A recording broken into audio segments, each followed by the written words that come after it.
I want to tell you something tonight about London, that the people responsible for governing it have spent considerable energy ensuring you do not think about too clearly or for too long, not because the information is obscure or difficult to find. It is sitting in public data, in census figures, in crime statistics, in housing records, in the quiet testimony of people who have lived in this city for decades and who will tell you, if you ask them honestly and give them reason to believe you will not immediately condemn them for answering, that the city they grew up in and the city they inhabit today are not the same place. This is not a comfortable thing to say. I am aware of that.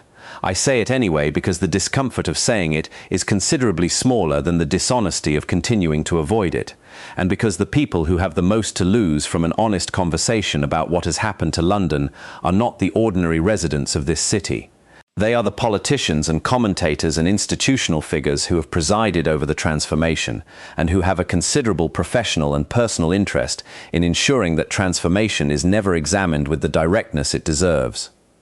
If you want that examination conducted honestly, without the hedging and the careful management of implication that characterizes almost every mainstream discussion of this subject, subscribe now, because what follows is not a provocation, and it is not an expression of sentiment about any group of people. It is an account of a specific and documented set of changes to a specific city, assessed honestly against the promises that were made to the people who live in it. Let us begin with the question that should be asked first, and almost never is. What was London promised? Not in the distant past, not in some era too remote to be relevant to present circumstances, but in the explicit and repeated commitments of the politicians who have governed this city and this country over the course of the past 2 decades. They promised managed change. They promised integration. They promised that the arrival of large numbers of people from different parts of the world would be accompanied by the investment in housing, in public services, in the social infrastructure required to make the process work for everyone involved, for the people arriving and for the people already there. These promises were not kept. And the failure to keep them is not a minor administrative shortcoming to be acknowledged briefly and then moved past.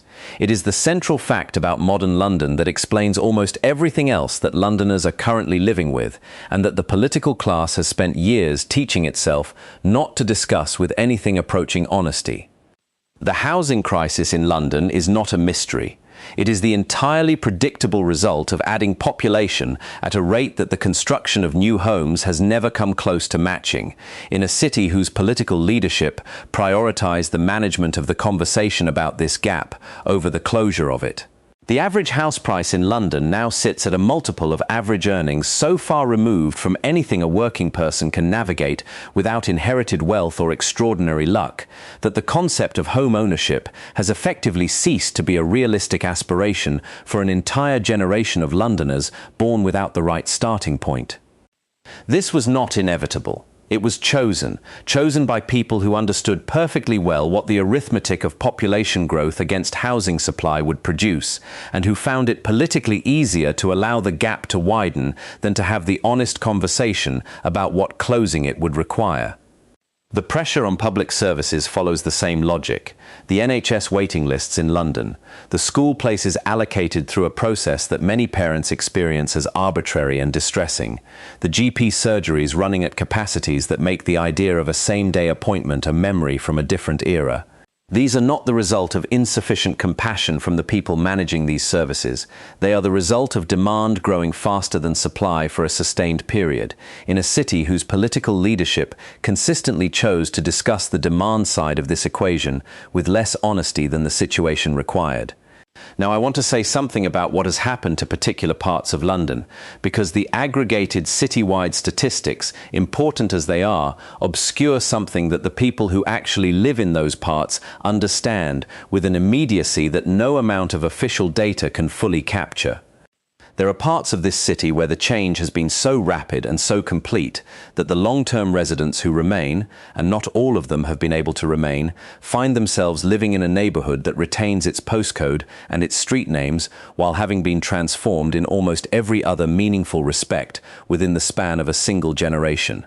The shops are different, the languages spoken on the street are different, the social fabric, the informal networks of mutual recognition and shared assumption that make an area feel like a community rather than simply a collection of addresses has been replaced by something newer and less settled, and in many cases has not yet been replaced by anything at all.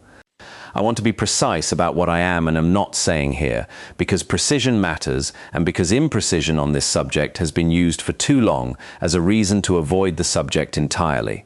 I am not saying that the people who have arrived in these parts of London have done anything wrong by arriving. I am not attributing malign intent to anyone. I am saying that the speed and scale of demographic change in specific parts of this city has outpaced the capacity of the social and civic infrastructure to absorb it. And I am saying that this outpacing was foreseeable, was foreseen by people in positions of responsibility, and was allowed to continue without the honest public conversation that might have produced the political will to manage it more carefully. The consequence of that failure is not abstract. It is legible in the crime statistics for specific London boroughs, which tell a story about the relationship between rapid social disruption and public safety that is considerably more complicated than either the people who dismiss any mention of it as prejudice or the people who weaponize it for the simplest possible political purposes are willing to acknowledge. It is legible in the school performance data, which shows a city of extraordinary educational inequality, where the postcode a child is born into determines the quality of their education, with a rigidity that should embarrass any politician who has ever claimed to believe in opportunity. It is legible in the experience of the NHS in London, where a health system already under structural pressure is serving a population whose needs are more complex and more varied than the system was designed to accommodate. And it is legible, most of all, in a conversation that Londoners have with each other constantly in private and almost never have in public. The conversation about what this city has become, about who it serves, about whether the version of London that is celebrated in the speeches of its politicians and the coverage of its media bears any meaningful relationship to the city that ordinary working Londoners actually inhabit every day. Let me say something about the political economy of this silence, because understanding why it has persisted matters as much as understanding what it has concealed. London is the seat of British political and media power.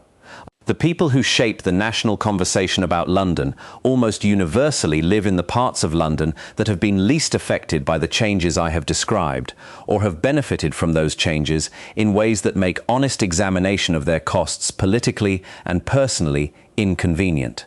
The journalists who would need to write these stories live in neighbourhoods where the restaurant options have improved and the cultural offer has expanded, and the personal experience of rapid demographic change has been largely positive. The politicians who would need to raise these questions in Parliament represent constituencies where the raising of them would be electorally costly in ways that the raising of almost any other question would not be. This is not a conspiracy. It does not require coordination or bad faith from any individual participant. It is a structural feature of who controls the conversation and what their personal experience of the subject of that conversation happens to be, and its effect has been to produce a decades-long gap between the public discussion of London and the private experience of millions of people who live in it. The British public has noticed this gap. The consistent and growing support for political movements that are willing to name what the mainstream will not name is not, as its critics habitually suggest, simply the product of manipulation or ignorance or the appeal of easy answers to complex questions. It is in significant part the product of a public that has correctly identified that the official account of their city and their country does not match what they can see with their own eyes, and that the people responsible for the official account are more interested in managing it than correcting it. When people feel that the conversation they are permitted to have in public does not correspond to the reality they experience in private, they do not conclude that their experience is wrong. They conclude, reasonably and correctly, that the conversation is rigged. And a public that has concluded the conversation is rigged does not become more moderate and more trusting over time. It becomes more radical and more certain that the only honest accounts available are the ones that the official conversation is most determined to suppress. This is where London has arrived. a city of genuine greatness and genuine possibility, sitting on top of a set of unresolved tensions that its political class has spent a generation refusing to address honestly. A city whose diversity is real and whose problems are also real and whose political culture has decided, at considerable cost, that these two facts cannot be discussed simultaneously without one of them being weaponized against the other. They can be discussed simultaneously. They must be discussed simultaneously, because the alternative, the continued management of the gap between the official account and the lived experience, is not a stable equilibrium. It is a pressure that builds, and pressures that build without an honest outlet do not eventually dissipate. They find outlets of their own, less careful and less constructive than the honest conversation that was avoided. London deserves better than this. Not a romantic version of a city that never existed. Not a defensive version of a city where every problem is explained away as the fault of people who notice it. But an honest account of a great city navigating real difficulties that were made harder than they needed to be by the sustained unwillingness of the people responsible for managing them to say clearly what they were. That account has to start somewhere. It might as well start here, tonight, before the gap between what is said and what is true becomes any wider than it already is. Subscribe. Share this. London's story deserves to be told honestly, and the people who live in it deserve a politics capable of telling it. Thank you, and I will see you next.